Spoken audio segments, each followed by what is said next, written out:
Okay, so for video lesson number 3, let's talk about duplicate special. Okay. Basically, uh, dinuduplicate natin siya pero naka-flip. Okay.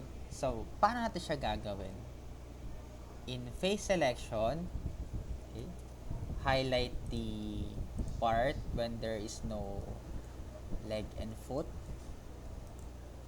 Okay. So, like this. After we highlight it, delete. I-make sure nyo na walang faces. Okay. I-make sure nyo na walang face ito. Kumbaga dapat nakahalo siya. Because magkakaroon ng problem kapag may faces na naka-place dito. Okay. Sa body lang. So, okay na to sa ating leg and feet. Once we are done with that, go to the object mode. Okay. Edit.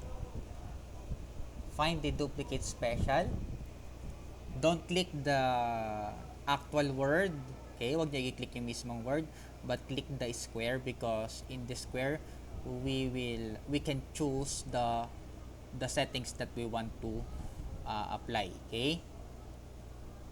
The geometry type, instance, group under parent, the scale. Okay, the default is this is all 1 1 1 in the scale, so this is considered as x-axis, so negative, and then apply.